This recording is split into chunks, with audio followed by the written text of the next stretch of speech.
guys. I wanted to do a quick video about dealing range concepts. So there I am on the Euro USD um, daily time frame. So first, what I'm going to mark out is the current dealing range. So that is this low to this high. And next, what we're going to do is mark out the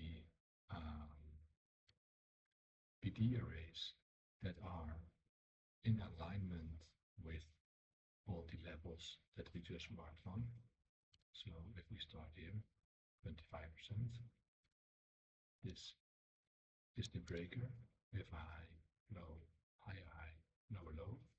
So that makes this a breaker. And what's also with this breaker, so this is then our breaker.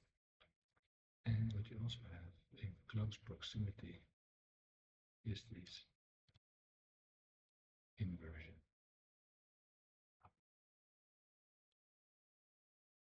So, and as you can see on the breaker, the mean threshold is in close proximity of the 25% level, which is nice. Then on the 50%, we can see consolidation here, and on the right side also consolidation, and the PD array that I saw was this order block. And let's annotate the order block like so. And what we see here is that the mean threshold of this order block is overlapping exactly on the 50% level. And notice our price now recently is closing below the cleared order block. Iterated. You know it, we're going back to it, reclaim the order block. And from tomorrow on, therefore, I would expect lower pricing. And then we have the 75% level. And what do I notice here is this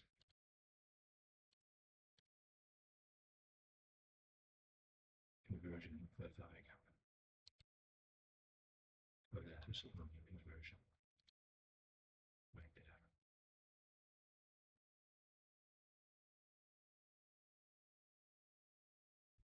Next, what we can do is we can do a measurement, a projection on the lag that took liquidity. So that will be swing low to the swing high. So let's do some projections from this swing low point to the swing high, and then do some nice projections.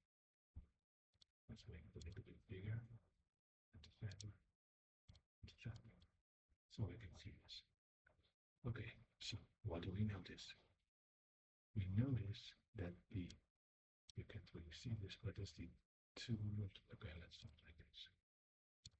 Let's see, so here you have the projections, right?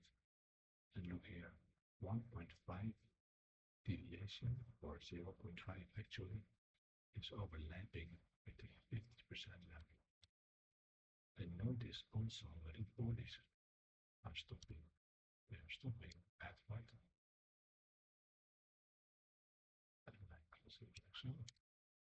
At 1 deviation. And notice also where 2 deviations lines up with exactly the low of this dealing range. Pretty awesome, right?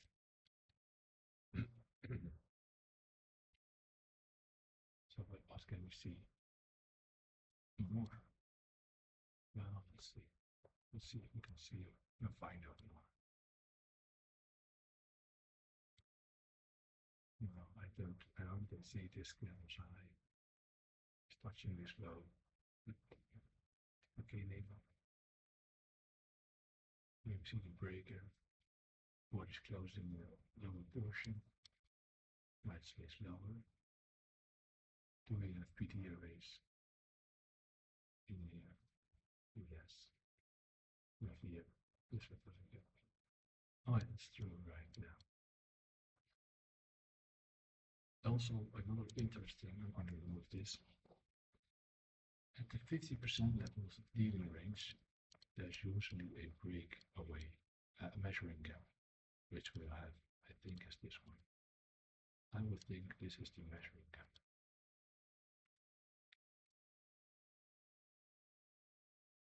Right here.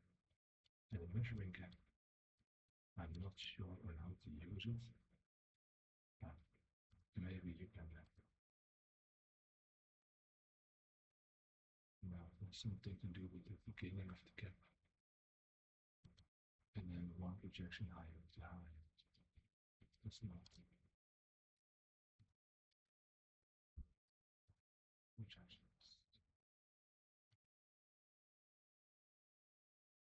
No.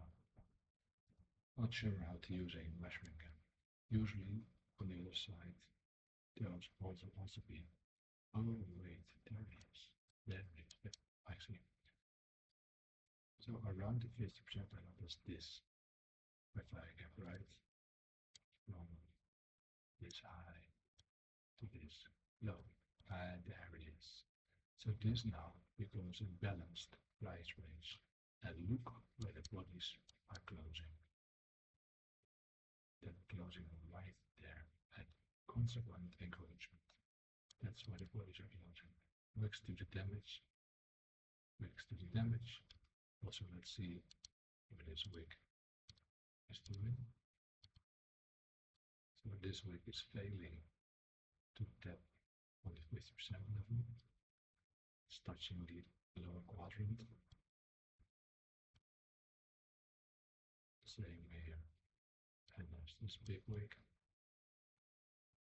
No, it's now special over there. And the body, obviously, are respecting the mean threshold of the consequent encouragement. This balanced price range. This is BPR. Right there. Then we have this candle sitting right here. And this, of course, is a board block. The big thing. Why is this a board block? Because it took out liquidity, pushed the price lower. It also created a flag gap. So this is just true high probability one block, which also is created at the 50% level of the dealing range. And notice also how close the mean threshold is to the 50% level. So this is a very strong order. So this is another reason we need to think that one day, maybe we'll wake up tomorrow, take some liquidity, take some more liquidity, and then getting a Wednesday or Tuesday out of the week, and then Wednesday, Thursday, Friday, you might expect more bearish movement. I'm curious about this week. Let's see this week. Oh, that's nice. Yeah. Look, in a little long, but we respected the first quadrant of this premium wick right there. Nice. Okay, so those are very nice confluences. You see that we are in line with algorithmic price action. So let's show the line here. Yeah, so once closed, price was respecting the lower portion, not closing above the mean threshold. Same for the breaker. So yeah, I think somewhere here would be too low risk. This would be less low risk buy. New stage accumulation, we would look lower for a new push. Though somewhere in this area we can expect second stage accumulation, and then we might take out this relatively close because it's a low resistance signature right there. But yeah, This was me studying the daily of USD. Until I see you guys next time.